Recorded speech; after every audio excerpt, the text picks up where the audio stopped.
I have been issued a challenge, every pony.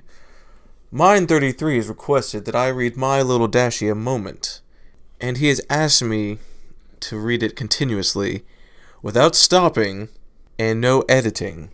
Well, he didn't actually say no editing, but he sort of implied it, so, I'll give him that too.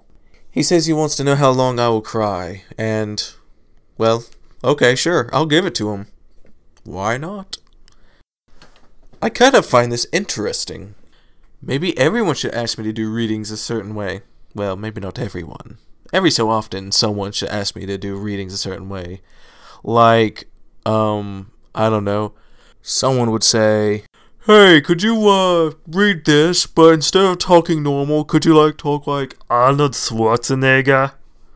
Yeah, that's my Arnold impression. I have no idea if it's good or not. I'm not allowed to edit it. But yeah, maybe take special requests like that maybe once or twice a month. Keep things interesting, you know? Well, anyway, let us get on with it, shall we?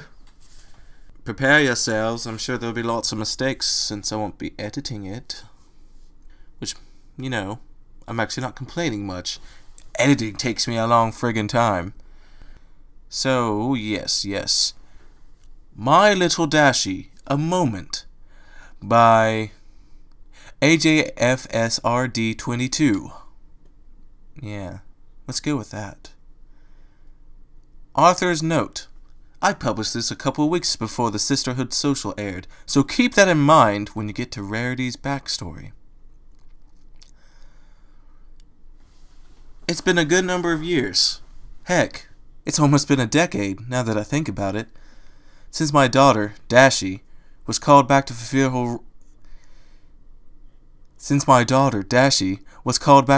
her role amongst the keepers of the elements of harmony. Can you believe it? A mistake already. More accurately, and probably more importantly, she was called back to her place within her circle of close friends, back to the world of Equestria, where she could be free to be all that she can be as a Pegasus pony. It used to be that, confronted with such a saddening departure, I would have collapsed into a state of utter despair. However, that was just the type of thing that having Dashie in my life for 15 years had cured. Her presence and the love that we shared as father and daughter transformed me from an indifferent, discontented everyman into a more cheerful, more involved, and ultimately more optimistic human being.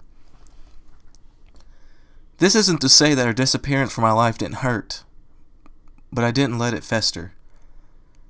I've been able to move on with my life, as I know she would want me to do.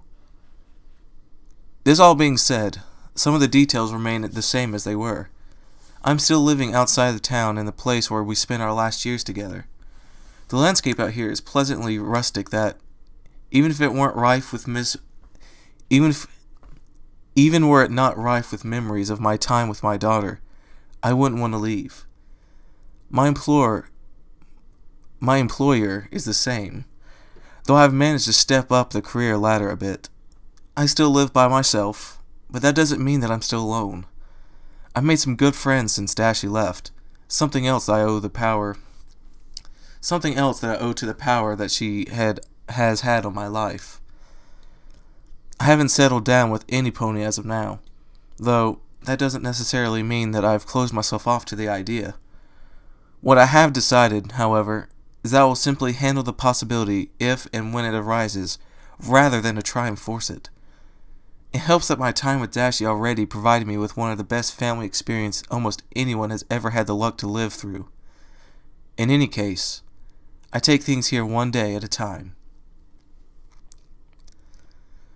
So yes, feels like I've already messed up a lot. The thought of not editing, I think, makes me mess up more. Anyway, moving on. The group of 6 ponies had just finished helping the Apple family with some apple bucking, and were heading into town for a treatment at the spa that Rarity and Fluttershy frequented. Since the time she had driven herself ragged trying to handle the whole orchard alone, Applejack had allowed her friends to come and help out each year. Of course, all the extra pony power meant that things got done quickly enough to allow for some horseplay. The usual scenario involved competitions between two ponies to see who could buck a certain number of apple trees faster than the other. The only rule was, as Discord once say, no wings and no magic. Fluttershy typically remained on the sidelines, supporting both contenders with her quiet cheers. Applejack and Rainbow Dash were now engaged in friendly banter over the recent running of the leaves, which Applejack had won. You got more inside corners than I did this year, Applejack. Next time, I'll run on the right. Whoa there, Dash. I think we might have Whoa there, Dash. I think we've gone over this one before. There's an equal number of turns heading both directions. Don't try to blame the road for your own slowness. Oh yeah? Well, your curves were longer, so you were still inside more. You just keep telling yourself that till next year comes around, if it makes you feel better. The two of them were typically the ones vying for the top two positions, though sometimes Twilight Sparkle gave them a run for their money. Each year, the duo vowed to try the whole pacing thing that Twilight always pulled off so magnificently, but each year it just devolved into an all-out run the whole way. The two unicorns chatted about spells. Rarely took the time to read spell books, being much more inclined to pursue fashion magazines or, if she really had some downtime, to indulge in romance novels. Thus, Twilight was her main source for any new magic. Oh, I know you'll love this one, Rarity. I was looking through my book of weather-related spells and... Rarity whispered urgently. I'm not sure I really want to bother with those kind of spells, Twilight. Or perhaps you've forgotten about... No, I haven't forgotten. Thank you very much. No, I haven't forgotten. Thank you very much. Now, if you just let me finish... Anyway, I was looking through the book, and I saw a spell for waterproofing your coat for a couple hours. I couldn't help but think of the time when you and Applejack got stuck outside in that storm and decided to weather the night out at the library with me. So, even if you do get caught outside in the storm again, you won't mess up your styling as badly.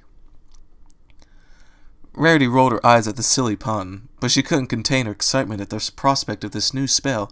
Oh, do tell, darling. I'd love to have some way to make any future occurrences of that situation more bearable. Meanwhile, Pinkie Pie hopped up excitedly as she babbled her plans for a party to Fluttershy, who smiled as she quickly let her boisterous friend's energy wash over her. I mean, getting all the apple bucking done so quickly is really awesome. We should totally have a party to celebrate. I mean, duh, we won't do it today because every pony's tired, and we're gonna spend the afternoon getting all relaxed at the spa and stuff. But we can do it tomorrow. We'll make all the cookies and cupcakes and pies and other goodies. Chocolate, yeah, we'll make chocolate, something.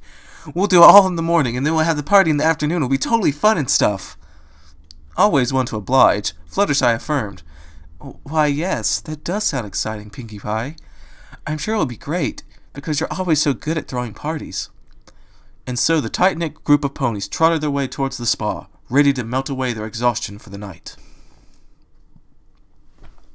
I made the decision, about a month ago, to do something I had done since shortly after taking Dashie into my home and my life. I went back to Season 2 to watch Friendship is Magic through the rest of its run. Part of the decision involved nostalgia for the feelings I used to get from watching the show, but another, bigger part, was a desire to see what my daughter was, or is, I'm not really sure how that works, doing in her current life. I'm near the end of Season 6 at the moment. The main 6 have done so much fun and so many wonderful adventures together. I'm glad to know that Dashie's having such a blast. What's interesting is that apparently, since the fanbase of the show came to include such huge periphery demographics, it eventually shed its Y rating and moved up to Y7, and, even later, G, which actually would be really awesome. Do you think that could happen in real life? I mean, I think the show's amazing as it is, but if we could go to Y7 or G, it would be even more amazing. Well, actually, no, wait, G. No, that should say PG. Then it would be awesome. I'm pretty sure G is under Y7, but maybe I'm wrong. Actually, no, I'm pretty sure I'm right. Anyway, this is what happens when I don't edit. It's not a huge difference, but it meant that the producers had a bit more wiggle room regarding the subject matter they could approach. I think it's benefited from it personally. Every once in a great while, though, a scene disarms me.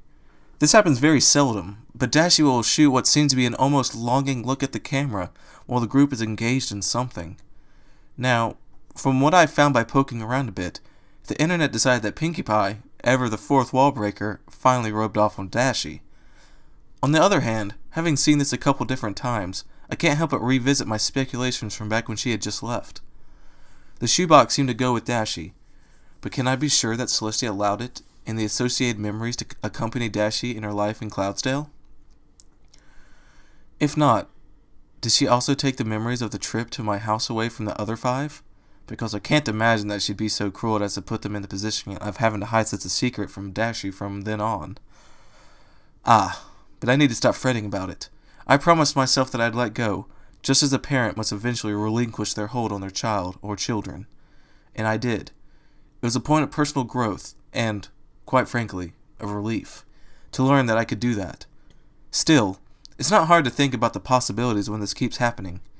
If I wasn't already so far into the show, and, thus, so close to the end, I consider stopping so that I don't risk falling into a retroactive rut of worries.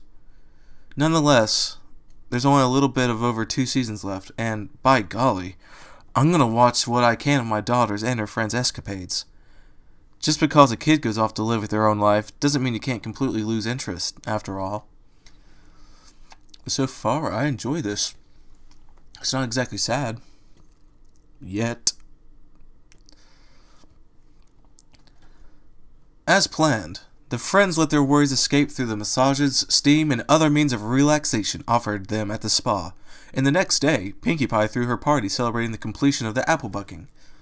The next few weeks were largely uneventful. Then, early in November, Ponyville had a dance party hosted by none other than Vinyl Scratch. The elements were in attendance, though some were more excited to go than others. Pinkie Pie sprinted in from afar, and the group just let her go. They had long ago decided that there was no point in trying to keep tabs on or control of the hyperactive pink mare. As long as the party was still going, Pinkie Pie would be there in some capacity, and since Ponyville's parties were much less formal, and consequently much more enjoyable, than Canterlot's, they did not have to worry about Pinkie disrupting anything. As with anything involving physical prowess, Applejack and Rainbow Dash got competitive out on the dance floor. In fact, their contests were so anticipated at these parties that occasionally even Pinkie Pie was ignored. Of course, this never bothered Pinkie, as she reveled in watching her friends partying so hard. In fact, she sometimes joined them, much to the amusement of every pony looking on. Twilight had decided, between the last party and this one, to read up on a plethora of different dancing styles, and she had been practicing at the library a bit. Despite having to clean up fallen books numerous times after some pony and bookshelf collisions, she had made great strides in her newfound art. Nonetheless, she was still nervous about doing it in front of so many people. Rarity, I just don't know about this. Every pony knows that Applejack and Rainbow Dash are hogging the dance floor for the sake of competition, and Pinkie Pie is because she's Pinkie Pie. I want to show people what I've learned, but I don't want to seem like a show-off. Rarity gave Twilight the best disapproving look she could muster and clucked. Really, Twilight, do you still struggle with this? Didn't you learn from the Trixie fiasco that your friends appreciate you for who you are? Showcasing your true talents in the right situation is entirely appropriate. In fact, I think you should show those 3 up. They derive all their popularity from performing ludicrous stunts. I'm not saying it's not amusing to watch, but for Celestia's sake, it'd be nice to see some formal, refined dancing for once. Go, now, show them how it's done. With this, she shoved Twilight into the throng of romping ponies. She then turned her attention to Fluttershy, who stood demurely in a spot removed from even the ponies who weren't part of the dancing crowd. Rarity sighed and sauntered over to where the pastel yellow pony stood. Dear, why are you standing way over here? You should come over and enjoy yourself with the rest of us. Fluttershy murmured, I'm glad you want me to have fun, Rarity, but I'm fine over here. Nonsense, the ivory pony stressed.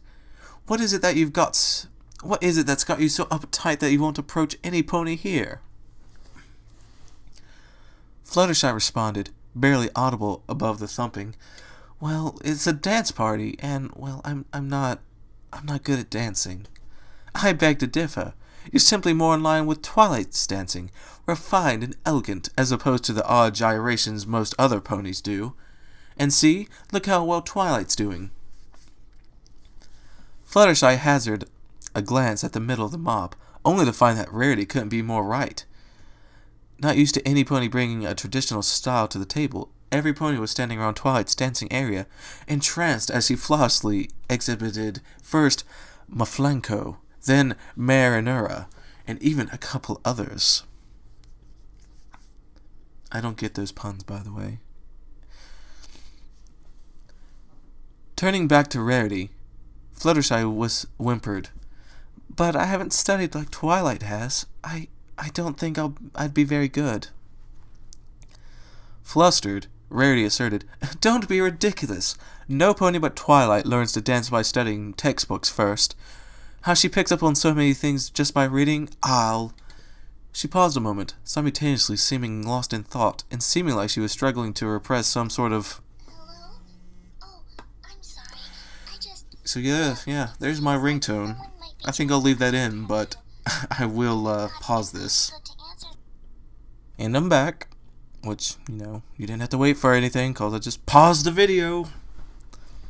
Or rather audio, since it's just... yeah. Anyway, where was I? I kind of forgot. I'm gonna start at Flustered. Flustered, Rarity asserted, "Don't be ridiculous. No pony but Twilight learns to dance by studying textbooks first.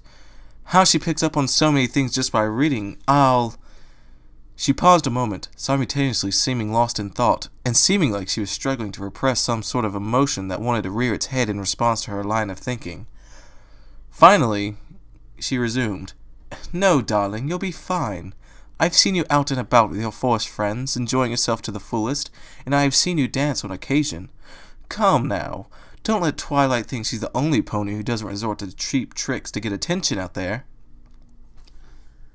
Fluttershy still wasn't convinced. But Rarity, you can say that because you're my good friend.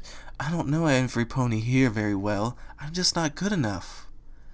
Rarity retorted, "Then you leave me no choice. We shall have to do this the hard way." With that, the unicorn began to drag her unwilling friend toward the dancing ponies. Clearing her throat, she announced their entry. "Excuse me. My friend here would like to show you her dancing style as well." Turning to Fluttershy, she said, "Now, you go join Twilight out there. If nothing else, close your eyes while you dance. Then you won't have to see every pony and can just focus on the movement." Finally, she addressed Twilight herself. "Twi, dear, Fluttershy is going to join you in your lovely performance." Fluttershy accepted her fate and joined Twilight in the middle. After a short, inaudible dialogue between the two, they began. I can't speak! I cannot speak. Why can I not say that word? Synchronization. Yes, that synchronization was fascinating! And the vibe changed so drastically that Vinyl Scratch picked up on it and changed the tune to something more fitting. As the two ponies of focus twirled and leapt and pranced about, every pony else could only stare with mouths agape. It was all Rarity could do to suppress, of all things, an almost fangirlish squeal at how well her plan had worked and how wonderful it all looked. Then, caught up in the moment, Fluttershy opened her eyes. The glee on the Pegasus' face was immediately replaced by the emotion not far short of terror. As she realized that every pony's gaze was fixated on her, she shrunk down, her defining shyness overwhelming her. Since Fluttershy was now frozen in the middle, Twilight soon bumped into her. Twilight instantly recognized the trouble and rushed to crouch down by her friend and lay a comforting hoof across her cowering pony's shoulder. "Fluttershy, you're fine. I'm right here, and every pony was simply loving your dancing. Now just relax, and everything will be..." Twilight was cut short as Fluttershy began to first whimper, then squeak, then ultimately break down, at which point she bolted out of the crowd and the building. Twilight let out an exasperated sigh. She turned toward the crowd and asked, "Rainbow Dash, could you go out and comfort her?" As the two Pegasi had known each other the longest, Twilight felt that the lightning-fast blue mare would be the best hope for consolation. However, she received no response until Applejack spoke up. I haven't seen her since shortly after you started dancing. Perhaps she already left for some reason." Twilight pondered this possibility for a few moments. Then she stated, "Okay, every pony, go ahead and go back to what you were doing. I'll take care of this."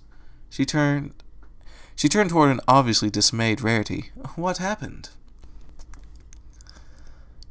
When Fluttershy got outside the dance hall, she stopped to catch her breath and calm down.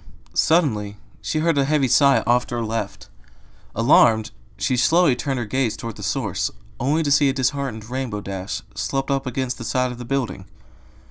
She slipped over to her friend and inquired, Is it okay if I sit here too? I'm dead inside, and you look kinda lonely." Rainbow Dash looked up at her friend and managed a faint smile. "Yeah, sure, go for it." Fluttershy did so. Before long, though, her curiosity got the best of her, and she asked her nearly lifelong friend, "What's wrong, Dashie? You're having so much fun in there with Applejack and Pinkie Pie. Did Twilight upset you somehow?" Dash winced a bit at Dashie, and heaved yet another sigh. She seemed to be contemplating whether or not she was going to respond, but Fluttershy pieced things together. "You're having another one of those moments, aren't you?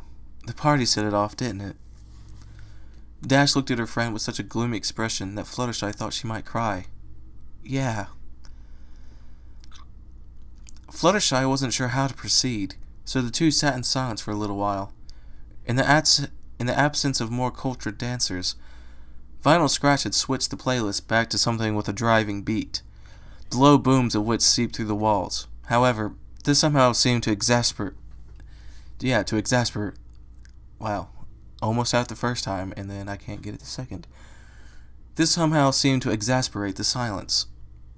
Shortly, Twilight Sparkle came outside. She stopped to survey her surroundings, and presently saw her two Pegasi friends. She trotted over and started to apologize. "Fluttershy, I'm really sorry about what—" To her surprise, she was silenced by Fluttershy, who held up a hoof to Twilight's mouth. "She's having a moment." Twilight's eyes widened for a second before settling into a look of genuine concern. "Oh, I see." Knowing this would probably be no quick affair, she took her seat next to the other two ponies. After a few moments, she ventured, "Was it the party that set you off, Dash?" Dash simply nodded in response. The trio sat there, reflecting until the other three eventually came out to investigate. Sensing that there was great distress, they joined their friends in sitting. Applejack was the first to speak. A moment. Fluttershy muttered, "Yeah."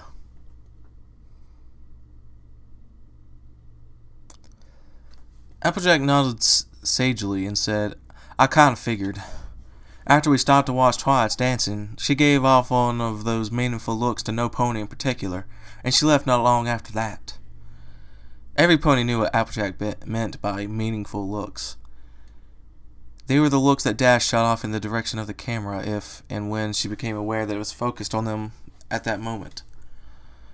For a while after they had returned, this signaled that, after the scene was over, Dash was going off to contemplate for a while. However, she had eventually grown to take these moments in stride, and for the past few years, the looks were all she did. Nonetheless, here she was again, and she seemed more melancholy than at any time before. Pinkie Pie shifted uncomfortably before finally asking, "Dashie, what can we do for you? It hurts us all to see that you're all sad and mopey and stuff, especially when you should be having lots of fun, like tonight. I'm glad this hasn't happened in a really long time. Like, I can't even remember the last time it happened. But it can't go on forever, you know. Besides, I thought you said you were too tough to let it keep a sporty pony like you down. So what happened?" Dash smiled a little, Pinky was the only one who could get away with calling her Dashie without triggering some sort of negative emotion. It was probably because she was so carefree and excitable that it was hard to picture her not saying it at least sometimes. With the most positivity that she had shown since coming outside, she explained, "There's not really anything you can do except to keep it being There's not really anything you can do except to keep being the awesome and supportive friends you are. Besides, it can't and won't go on forever. Like you said, I've just sort of powered through a lot of the scenes I remembered watching at home. This time hurts more than the others, though, because for this scene, I remember thinking more strongly than at any other time that I'd like to be here in this world." Realizing what she was implying, she added, "I still am glad to be here, and I know this is where I belong. It's just that I can't help but think of him when we get to these situations, and hope that Celestia let him keep my note and photos for remembrance." Twilight spoke up. "Actually, Celestia just talked to me about this recently, and yes, she did let him keep all that stuff." Dash's ears perked up, and her expression instantly transformed from one of sorrow to one of excitement. Twilight continued. "She had said that she didn't really want you to know at first, fearing that it wouldn't help.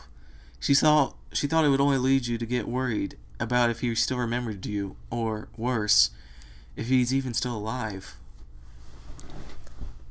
Dash's face changed again, this time to shock, as she contemplated the full implication of the Purple Mare's words. Though Twilight didn't seem to be done speaking, Dash burst out, "Oh, Celestia, I didn't even think of that. Our 15 years there was only 15 days here. And it's now been years here." Turning now toward her friend, she pleaded, tearing up, Why in Equestria would Celestia tell you this now? Why would you tell me now?" Twilight had not anticipated being interrupted, so she had to pause a moment to recollect her train of thought, because time isn't static between our worlds. At this, every pony looked at Twilight and elicited a mutual, "Huh?" Twilight nodded, her voice gaining some confidence. "Yes, Celestia told me that a day here isn't always a year there. She apparently was curious about it herself and tested out the parallel with some magical items that indicate their age. She found that, though she kept sending them over for a day of our time, they kept coming back at different ages. What was strange is that the closest any test got when an item was missing here for a day turned out to have been in their world for only a little over a month. In a couple of instances, they came back having aged even less than a day. So, for some reason, time is really out of sync between our two worlds. Long story short, Dash, he's most likely still alive and kicking, so to speak. Hey, the amount of time that's passed for him might be close to how much it's passed for us." A couple of ponies had seemed lost until Twilight's summation at the end, at which point they all smiled gleefully. Dash, though, was so overcome with joy that she pulled Twilight close in a tearful embrace. She sobbed, "Thank you so much, Twilight. I'm so glad to hear this. It's so great to have an answer, finally, after years have passed." After pulling away, she took a minute or two to regain her composure. Then, sniffing, she playfully added, "By the way, no pony hears about this, understand? Otherwise, beware the rain boom tackle." The others laughed, though Pinky interjected, "Oh, that sounds kind of fun." Facing 5 death glares, she simply replied, "What? That doesn't mean I'm going to do it. Geez, give me a break, remember? I don't spill the beans forever."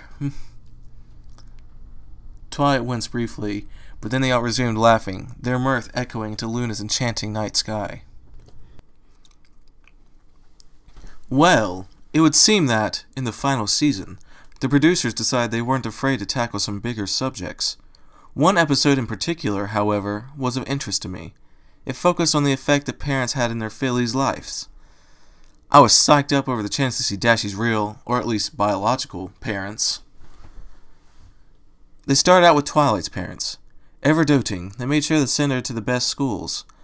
Maybe, if they were lucky, keeping her highly educated and developing her magic skills could get her into Celestia's School for Gifted Ponies, thus ensuring good job placement and an opportunity to experience their indulgences of nobility. Pinkie Pie didn't have too much extra family history to share. It had been established back in Season 1 that they had been rock farmers for quite some time. Indeed, she would have mindlessly continued on in that same drab tradition had not Dashie's other sonic rainbow illuminated the sky and introduced Pinkie to the feeling of joy. After she introduced her family to the concept of parties, they normalized. They began to farm things that actually made sense. The show never really went into what value they had gleaned from the rocks.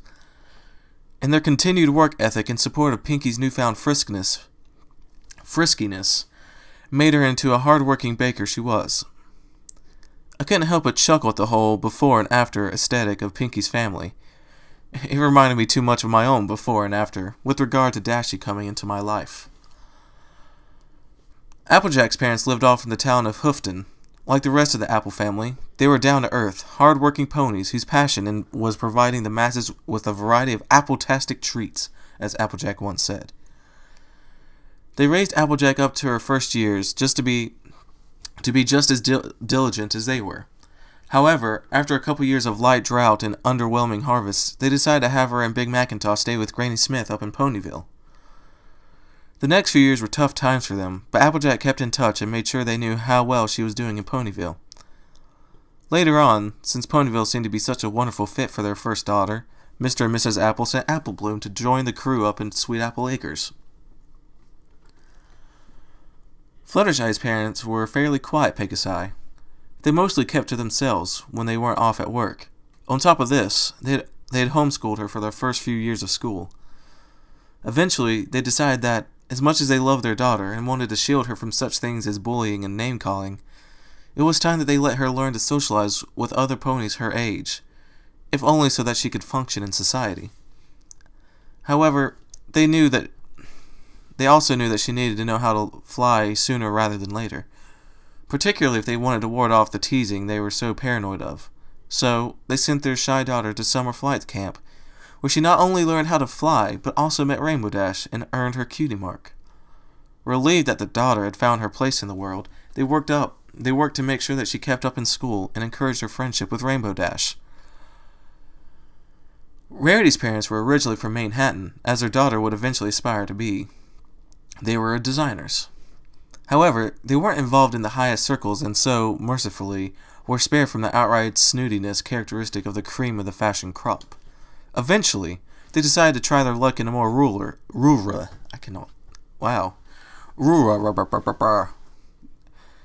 Alright, say it for me, computer. Rural. Why did I have trouble with that? Rural setting. Hoping their lively trends would catch on somewhere that hadn't seen such style before. Business turned out to be a moderate success there, but it was nothing spectacular. Nevertheless, they raised Rarity with a good fashion sense, and just enough perfectionism to make her a great designer. Their sensitivity to the budgets of the folks of Ponyville lent strength to Rarity's belief in generosity, something she would go on to retain for life. After she acquired her cutie mark and learned how to frisk up jewels, her parents found that she actually surpassed them in design, and, after a few years, and some discussion between the two of them, they had decided to head back to Manhattan and allow Rarity to establish herself as the get-go fashionista of Ponyville. As with the Apple family, they later sent Sweetie Belle over to appreciate the more casual nature of life in a smaller town. I was intrigued by all the pony stories, but by the end of Rarity's, I was almost overflowing with excitement for Rainbow Dash's story. However, she seemed rather indifferent about telling her story. Assuming it was her usual stubbornness toward being sentimental, they prodded her into sharing, citing how unfair it was that she would be the only one not to tell. She finally relinquished, and what I heard next made me cry. Dash's mother, White Cloud, worked at the weather factory, much like her daughter eventually would. Her father, Lightning Dash, however, was a racing Pegasus. In addition to the annual Best Young Flyer competition, Cloudsdale had always had an annual Caper, Cloudsdale Association for Pegasus Equestrian Racing race. Dash's dad was a favorite going in, having finished first the previous year and in the top 5 the 3 years before that. That particular year, when Dashie was only 1 year old, the top competitor was a burly Pegasus named Strong Wind. The race went on, for the most part, without issue. Then, towards the end of that race, Dash's dad and Strong Wind were neck and neck over a particular stretch. Much like the race Dashie had with the arrogant young colt in the episode in which the stories of the main 6's cutie marks were told, there were numerous turns and rings to fly through in these races. The particular stretch they were on was over open terrain and angled downward toward the next ring. Lightning and Strong Wind bumped into each other back and forth competitively as they flew. This was nothing new, but what happened next no pony could have foreseen. Right as they got to the ring and were about to make their next turn, Strong Wind's bump caught Lightning the wrong way, and his wings cramped up. Later investigations found that he had been struggling with recurring cramps on and off since the previous year's race, but he had assured his wife and coach that he hadn't had him for a couple months prior to the race. In any case, he plummeted. There were rescue ponies stationed around the track in the event of something like this, ready to go after any falling Pegasus. However, that ring was the lowest in the track, and Lightning was one of the fastest Pegasi in all Cloudsdale. His flight speed before the cramp, coupled with gravity and his poor positioning, bode poorly for the stallion. Strong Wind didn't notice his opponent's descent at first, but by the time he did, it was too late. He dove after his longtime rival, hoping by some stroke of luck to be able to catch up. This wasn't to be, but he could hear his friend's words rush up to him as he flew. "Tell White Cloud, I love her, Strong Wind.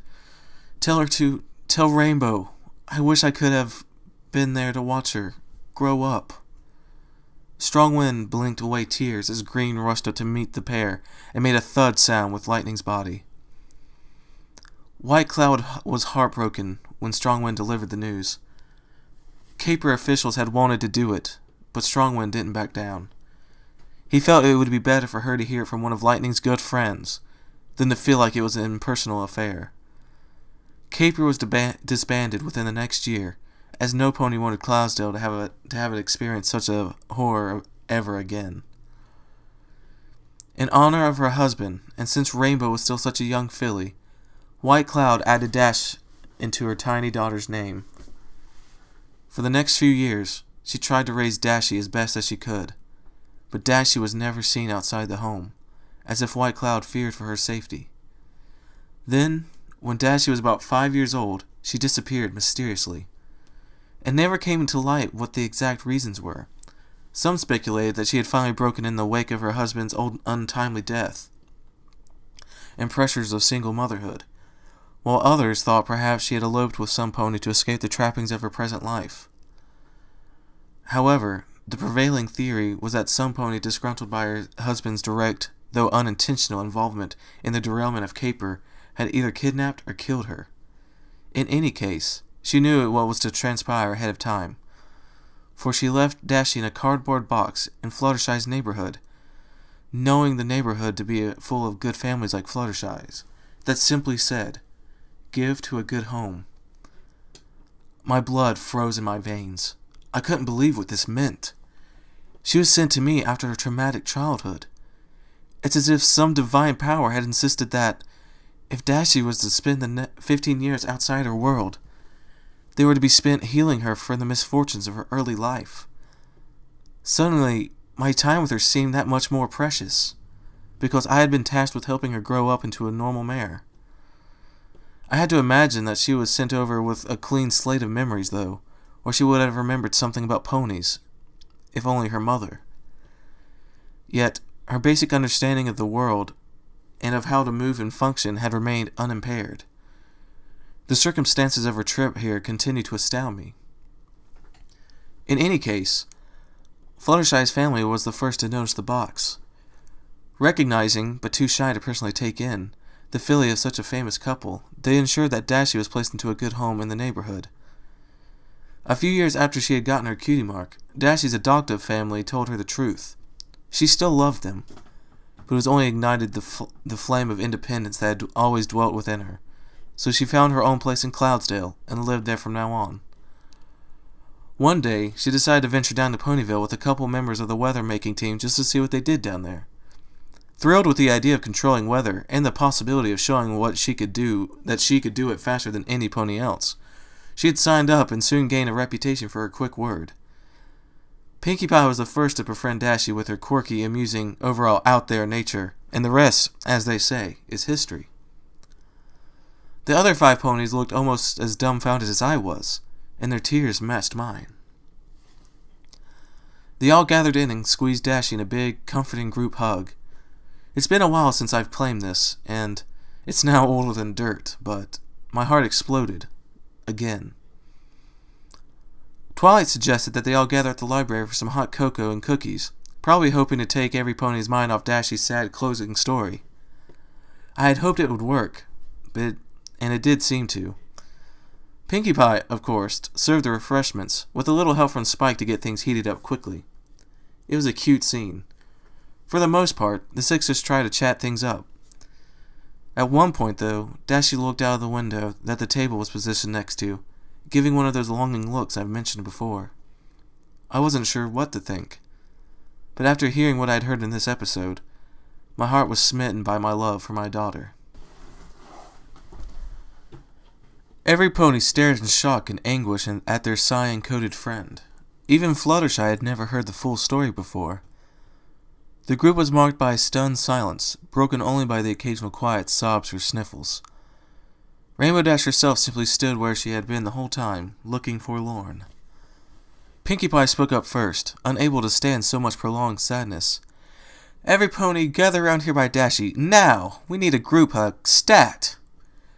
No pony objected to the motion, and they all rushed their friend, and swept her up in what may be considered the most heartfelt group hug they had ever had.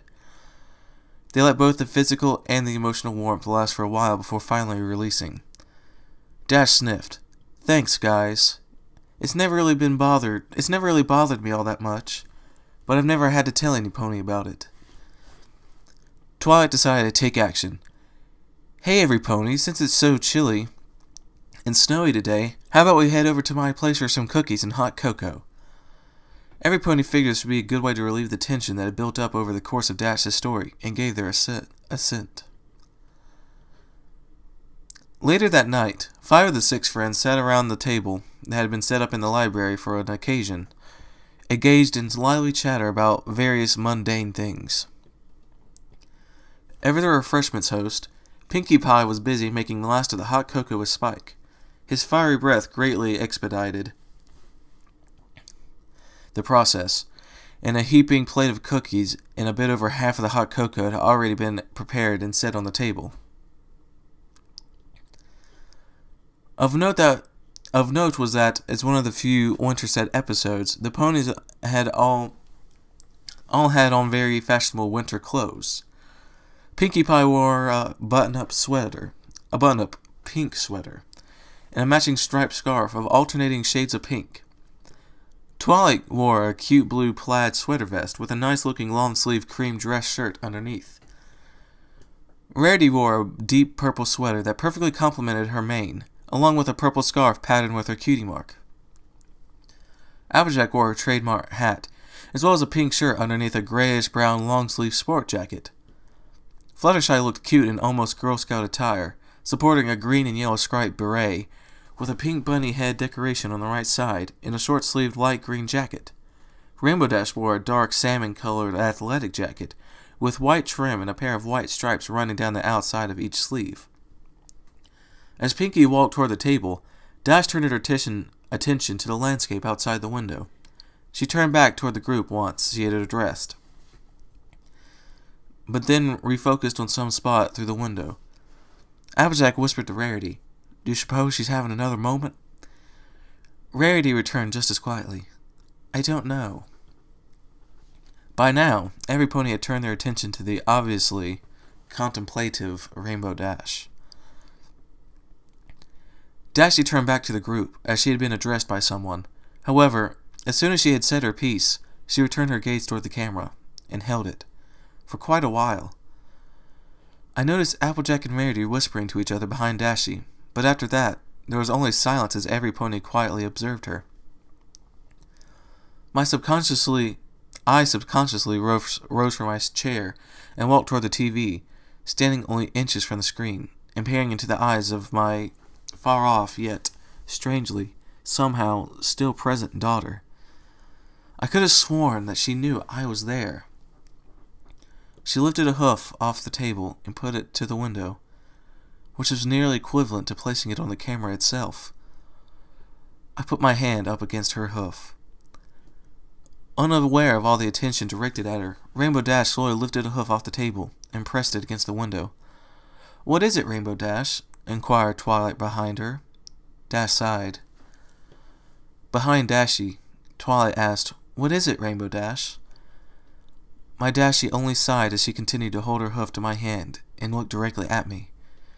Then she said, "I know you're out there somewhere, Daddy, watching me, and I want you to know, I love you, Daddy." I felt a rush run through me unlike anything I'd ever felt before. It was like warmth, relief, and bittersweet joy, and a lot of other stuff I couldn't even describe to you, all mixed together. I fell on the floor. I was so taken aback, so flabbergasted at what had just happened, that I had no other reaction than to fall flat on my bum. However, this was soon followed by the turning on of a faucet. Two, actually. All these years I had wondered, had hoped, had speculated, but never with any answers. I had needed to shove all these thoughts to the back of my mind, for I felt that I would never get any resolution for the questions they contained. But now my wildest dreams have come true. My little Dashie still knew who I was. She still loved me, and she was still my daughter. There wasn't really anything else I could ask for. I had no regrets anymore. Every pony sat in silence for a few moments, watching Rainbow Dash as he seemed to be seized by some kind of euphoria before being gently let back down into reality. Turning to her friends, she stated, still smiling contently, "The camera's gone now." Twilight finally asked with a happy grin on her face, "That was for him, wasn't it?" Dash only nodded in reply. "How long have you been planning that?" Dash looked surprised before replying. "About 5 minutes before it happened." It was Twilight's turn to look stunned. "Really? Even though you knew about this scene way before it happened?" Dash said, "Sure. I didn't want to think about it until it happened, really." Her voice took on a more melancholy tone. "This was the last episode I remember seeing a scene from.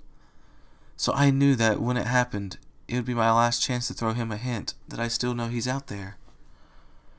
Perking up a bit, she continued, "So, seeing as this whole episode is about our parents shaped our lives, and how I had such a tragic backstory here, I decided I could pull off something to let him know, straight up, how I feel, without letting viewers on to the oddity of it. What I didn't know was going to happen was that the rush I felt, and when I said it." Beginning to tear up a bit, she finished, "I knew at that moment that he'd been watching me, and I had this brief vision of him standing there with his hand on the screen where my hoof was." At this point, she broke down into sobs, which her friends could only do so much to quell. After a while, she finally regained her composure to say one last thing. "Even though it may have been brief and hard to let go. Even though it may have been brief and hard to let go. As a father and daughter, one more time we had. As a daughter and father, one more time we had a moment." Well, that wasn't that sad. It was a little touching. It wasn't sad. And I didn't cry. Was this the right fanfiction? I'm going to go find out. And just leave the microphone on for no reason. So let me sign out of my other YouTube account and sign into this one. Yes, let's see. My channel. Let's see. Where is it? Is it under feed? Yeah, it was under feed. Comments. One more request. My Little Dashie a moment. Blind. It must be blind and no turning off the camera to cry. I still can't stop crying. And I want to see how long you may cry. So, yes, My Little Dashie moment. And I read My Little Dashie moment. Okay. Well, I assume I read the right one. Unless, I don't know. There's two My Little Dashie moments, and one is actually sad. I don't know. But, yeah. Okay. I read it for you. What was it, Mine 33? Maybe I shouldn't. Yeah, there we go. Mine 33. I was right. So there you are, Mine 33. I read it. My Little Dashie moment. And didn't cry. I didn't even tear up, which is slightly disappointing. But, like I said, it wasn't exactly sad. Bit touching. It was a bit touching. I thought it was a little odd that the ponies in the show actually knew that they were a show, though. That's kind of weird. I don't exactly like that. But the rest of it I do like. I did like this a lot. So what is there to say? Okay, so yes, if you enjoyed this reading, full of mistakes and no editing and whatnot, be sure to comment, rate, subscribe. And like I said at the beginning, think of like some really awesome special requests. I mean, I'm not the only one who thinks that's an interesting idea, right? Whatever. I will see you all later then. Alrighty?